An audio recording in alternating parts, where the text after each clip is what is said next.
So, hello, girls, and welcome to the class. Today, we are going to have reading and we are going to have a new story, which is Ancient Greece.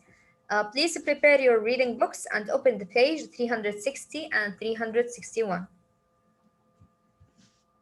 Okay, from the title, what do you think the story would be about?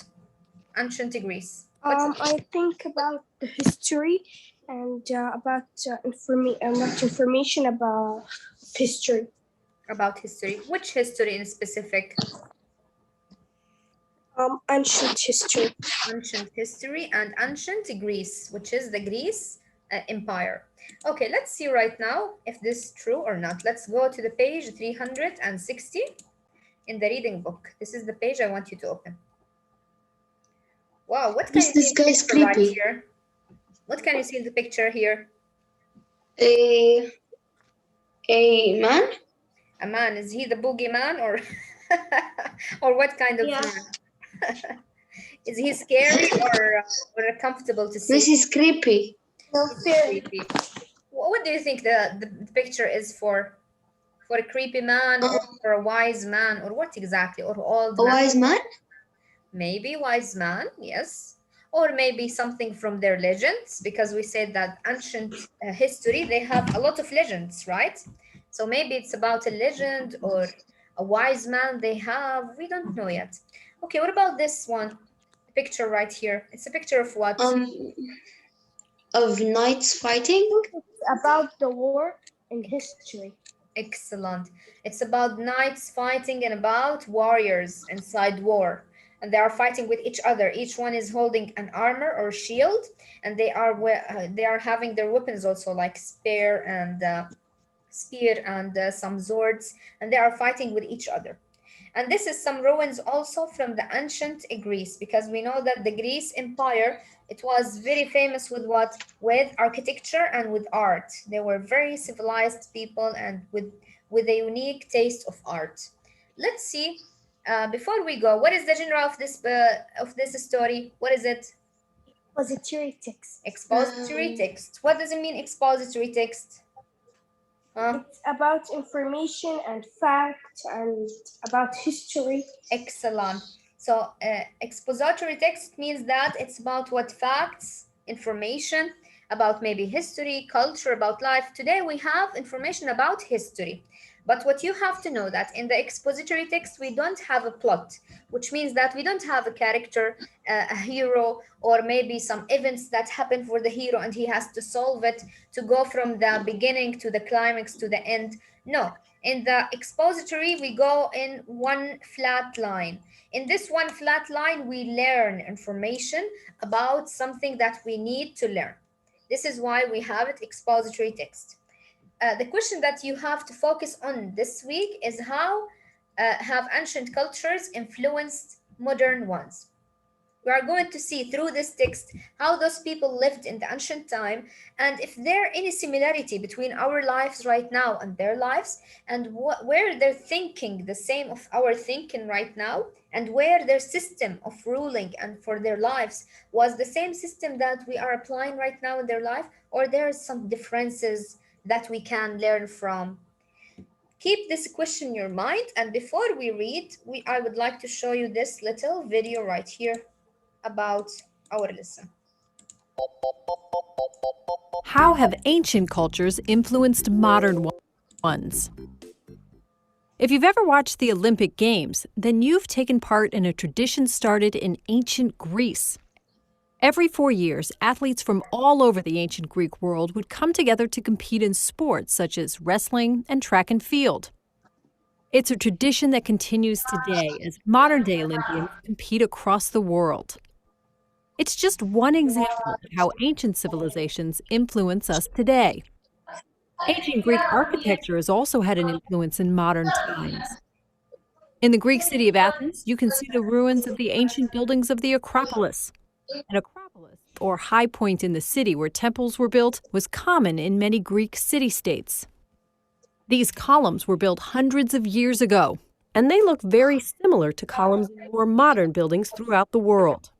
Just look at the buildings and monuments around the capital of the United States, Washington, D.C. Ancient Greek art has influenced artists throughout the ages. early Greek sculpture shows that the Greeks imagined mythical figures and gods as resembling human beings. The Greek ability to create lifelike sculpted figures inspired artists during the Renaissance, such as Michelangelo. If you want to see where many of our traditions, art, and architecture come from, look no further than the Greek peninsula and the ancient Greek society. How do you think ancient cultures have influenced modern ones? Okay, my girls, as you can see in these pictures right here, we said that the ancient Greece who lived before, Temples were they had their own sense of and taste of art and architecture, and they built most of their buildings upon polars like these. And these polars that you can see in the picture right here are from the ruins from their civilization since at least 3,000 years ago. But if you go right now to search in other countries, like for example, if you go for America, and you will find in the Washington D.C., you will find some similar between their buildings and our buildings right now. This is a new building in Washington, D.C. in America. They have similarity between the building shape that we have right now and between the ancient Greece buildings that they had before. That means that sometimes history affected our future in the taste of art, in the sense of architecture, in the sense of maybe religion or of culture. So that's why we will find some similarities between our lives and to the history if we compare. Let's go ahead to learn more information about those Greece people. Who are they, where they lived, and what their life was like. Flip the page and let's go for Your voice is a bit lagging. Is it laggy for all of you girls or only Malak? No, it's good for me. Okay, so Malak, try to change the place that you are sitting in or rejoin again. Okay. If it's so laggy for you. Chapter 1. The Ancient Olympics. 20 runners get into position on the starting line. A trumpeter sounds the start of the race. Sand flies up as the runners race down the 210-yard, 192-meter track. The crowd cheers as the runners cross the finish line. The judges place a wreath of olive leaves on the winner's head. Later, horse-drawn chariots line up on an oval track. At the sound of the trumpet, each driver urges his horses forward. In the first turn, a driver cuts in front of another chariot. The two chariots run into each other and tip over. The horses and drivers crash to the ground. Several more chariots fall in the pileup. Many horses and drivers are hurt. The drivers who missed the wreck bolt to the finish line. The owner of the winning chariot receives a wreath of olive leaves. Foot races and chariot races were part of the Olympic Games of ancient Greece. Wrestling, boxing, and the pentathlon were other events. The pentathlon included javelin, discus, long jump, running, and wrestling. The first recorded Olympics were held in 776 BC. The games took place in Olympia, a town in western Greece. They honored the Greek god Zeus. In Greek mythology, Zeus was the ruler of all the Olympian gods. For 1,000 years, the Olympic Games were held every 4 years. Before each Olympics, the Greeks stopped all warfare. No wars could be fought just before, during, or just after the chariot race. This is a scene on a vase from the 500s BC. It shows a chariot race, one of the ancient Olympic events. Okay, my girls, what does it mean, chariot? Chariot is this cart that has two wheels right here and dragged by horses. They usually used it in what? They used it in the Olympics games and sport. What is the Olympics? Olympics, since about 3,000 years ago and until now, if you go to Greece, you will find that every year they still have these Olympics. So the Olympics, they do it in the town of Olympia in Greece. And every year they gather all the sportsmen and all the athletes over Greece and over other countries from the world. And they do some exercises and some sport related to that day. And the person who win, they give him what? A branch of olive tree. They give him a branch of olive tree. But now this branch of olive tree nowadays in our lives, we give it to people with gold. Yani it's made of gold. It's not like other olive branch that is regular one. No, it's made of gold or silver or bronze. So what they do, they come to there to play with some balls and sometimes with plates, but iron plates, and they try to throw it for a far distance. And some people, they try to race with each other. Some people, they try to wrestle between each other. And some of them also have chariots like this one. They will have several people who have chariots. Everyone has his own chariot and his own horses, and they try to race. And the person who win, they will give him the olive branch. And uh, this one was from since too many years ago and until now. This drawing, by the way, it's on a vase that they have it, and they found it in the Greece land. And it shows that people, they had this type of sport since a long time. That's why we know that they have this type of sport. If you go to there, you will find a lot of evidence that those people liked the sport and liked to have sport between each other and between other nations. And not only this, but in the time of the Olympics, no wars is allowed. Yani there's no war will be within the Olympics, in the time of the Olympics, or before it or after it. Yani, for example, if we have Olympics on the month of January, then the month of December we are not allowed to have war, and the month of February we are not allowed to have war, and not even in January. Yani 3 months you will be without war. Why? All of this because of the Olympics. That's why you can feel that the Olympics is a very important thing for those people. And they didn't take it only as a game. No, they take it as a way to show their power and their authority and their way of living and their way of cleverness over other people. Let's go next for the next page. Games.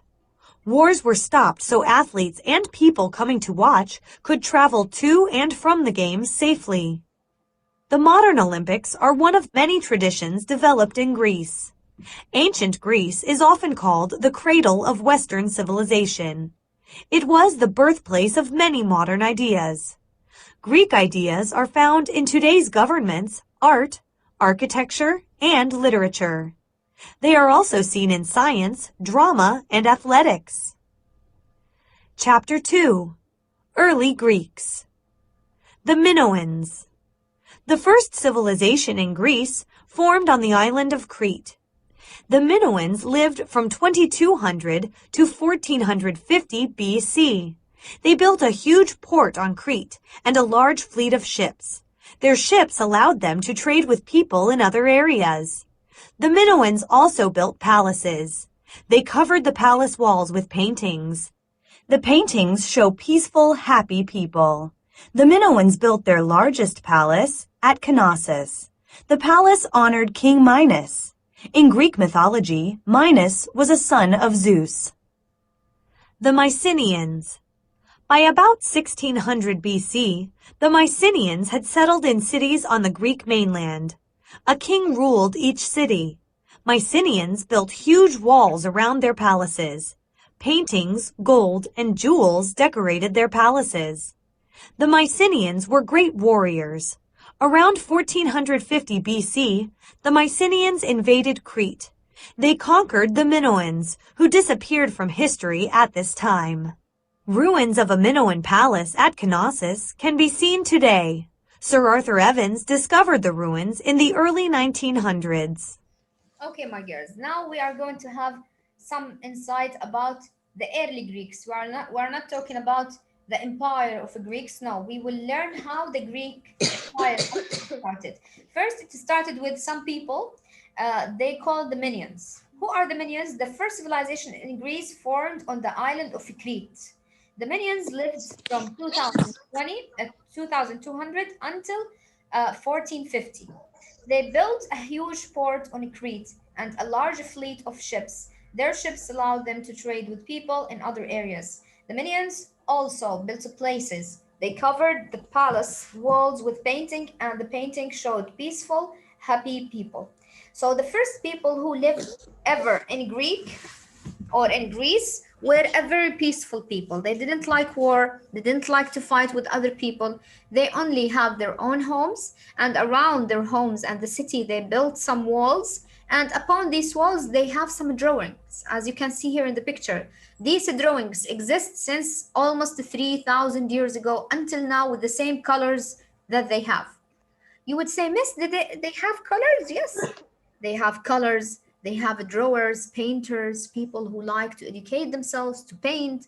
They have just their lives. If you go to these ruins, you will feel chilly. Why? Because you will feel those people living the same life that we have right now, except the only difference is that they didn't have technology as we have right now. So they have drawings on the walls. It shows very happy and peaceful people. Those are the first people who lived in there. This is one of their ruins and their buildings, minions. And then after the minions, they come another people. These people are from another tribe. They are the Messenians. Messenians, they lived in there in 1060. They had settled in cities on Greek land. A king ruled each city. Haha. Right now, we don't have empire. We still have cities. Each city in Greece, it's ruled by its own king. So we have a city in here with a king, city in here with a king, city in here with a king. Until now, they are not united, and there's no empire for all of them, or no emperor for all of them.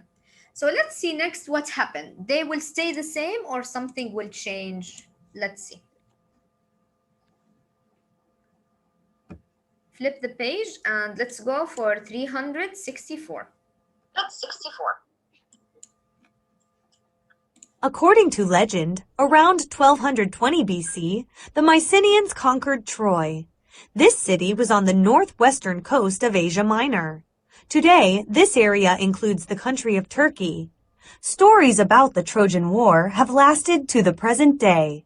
Few Mycenaeans remained in Crete or Greece by 1200 BC. Their palaces on the mainland were destroyed.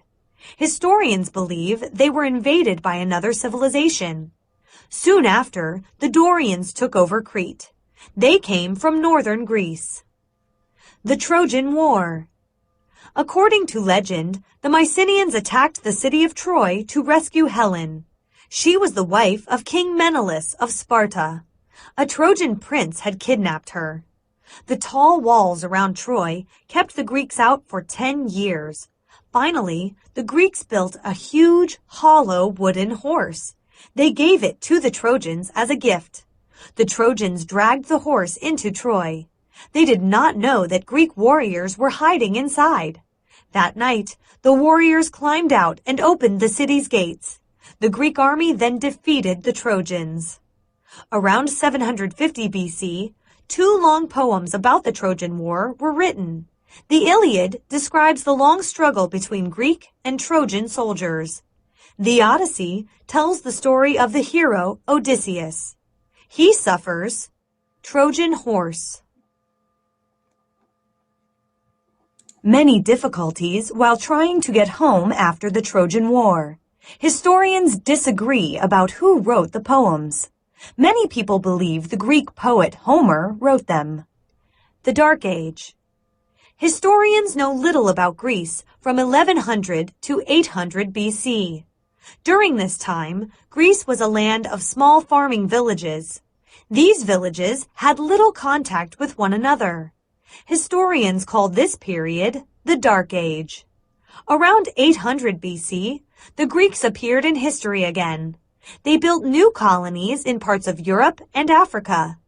They traded with Western Asia and learned to make iron objects. With iron, the Greeks could more easily make tools for farming and other tasks. The Phoenicians lived across the Mediterranean Sea.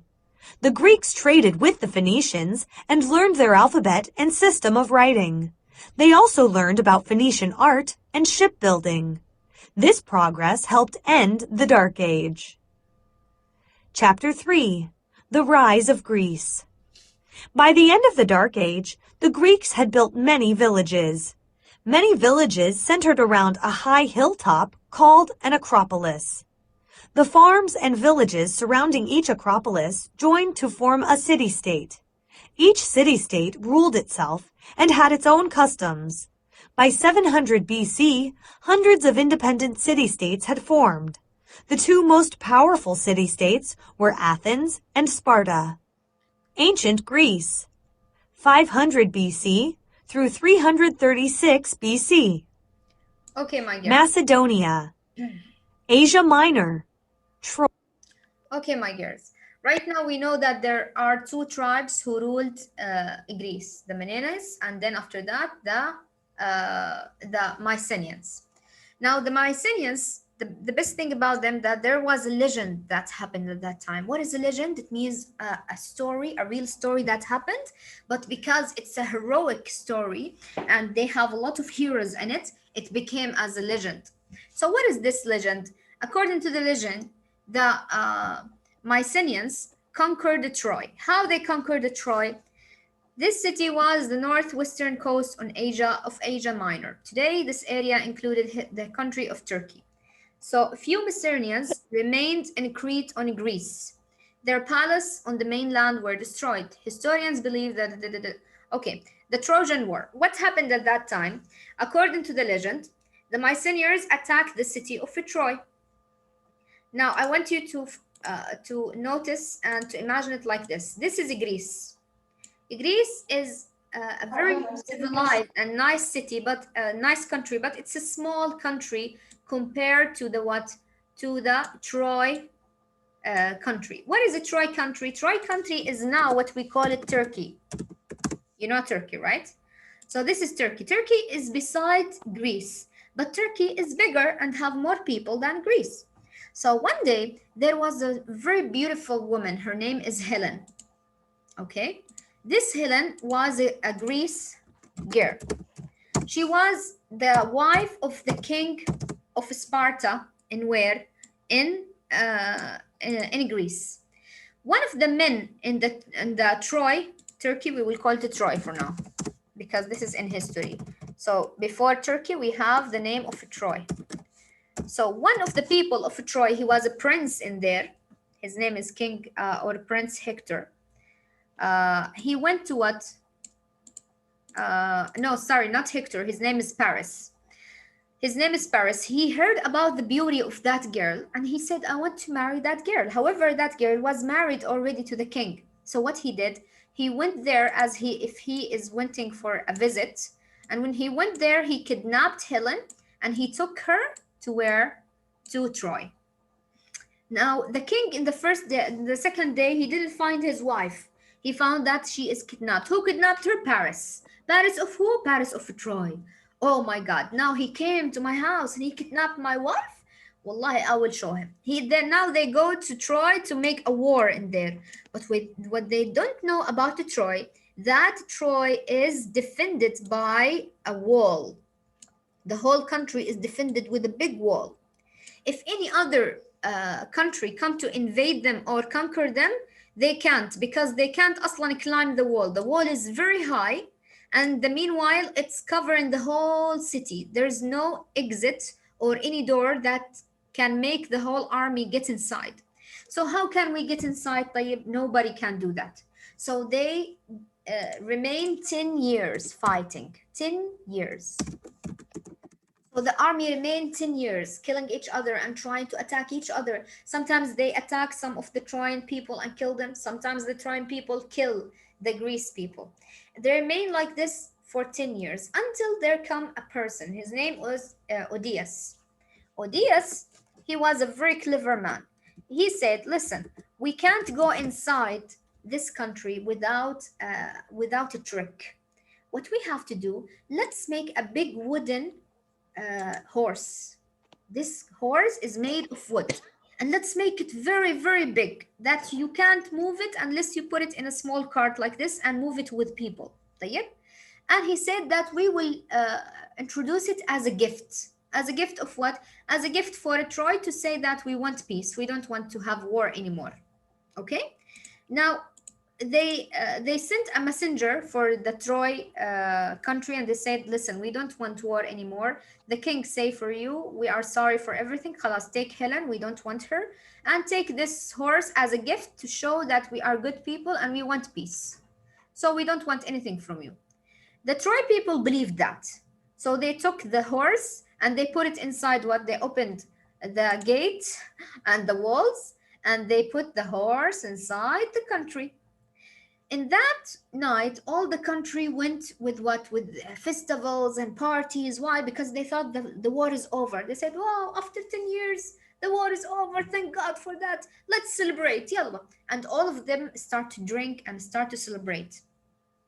But what they didn't know, when all of the people of Troy at night slept, what happened? One of the Spartan or the Greece people went down and he opened the horse for all the army and he opened the doors of the castle and of the walls and he let the people, the army of outside to enter the country. And we have here some soldiers also. So soldiers came from the horse and soldiers came from outside. Now they invaded the whole country while all the others are sleeping. What happened? Troy was defeated and they killed most of the people and they took Helen back with them to the country, to the Greece country. This is how they defeated Troy. And it's very famous in history. This war is very famous. It's called the Trojan War. And there's a lot of movies about it, my girls. If you want to watch it later with your family, you can watch it.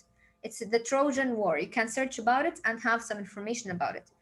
It's really nice that they have, because of this story is unique during history. Nobody came with idea like this except Odysseus.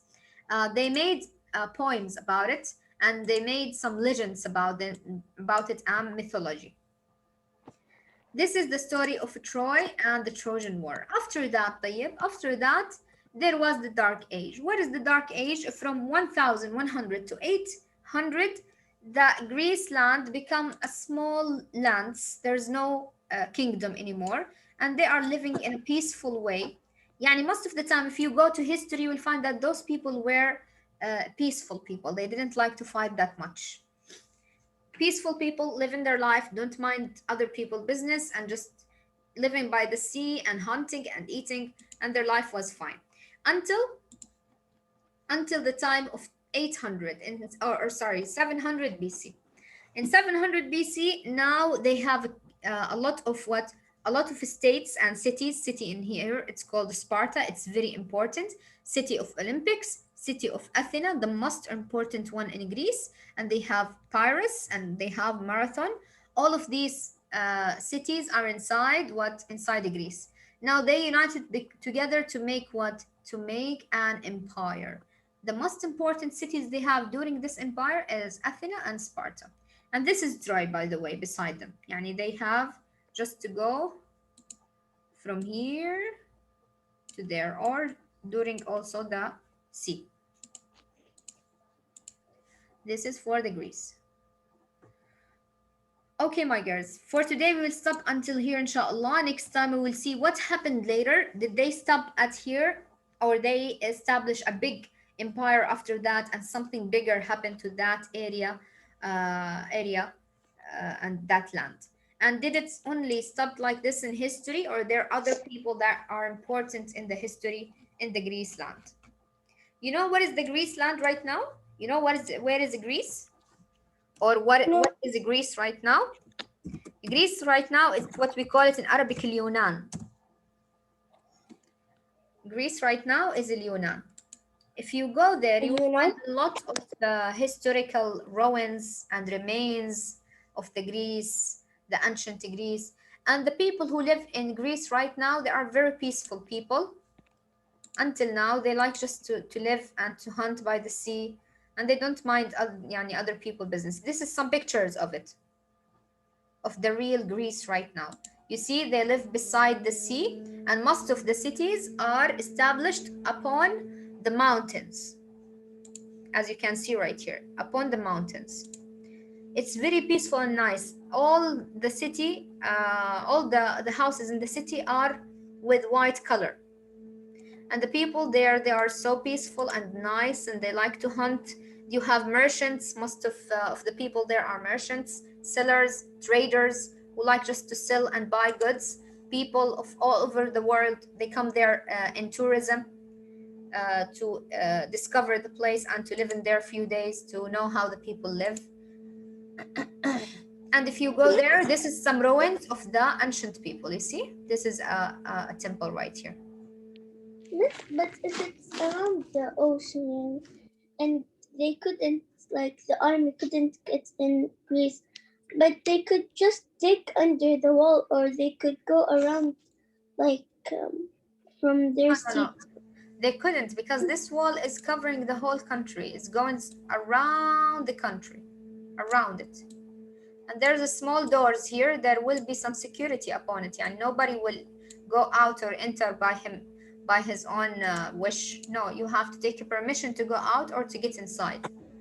And if you get inside or go out, there will be security to watch over you. So if there's some army beside you or anything, they will kill them. That's why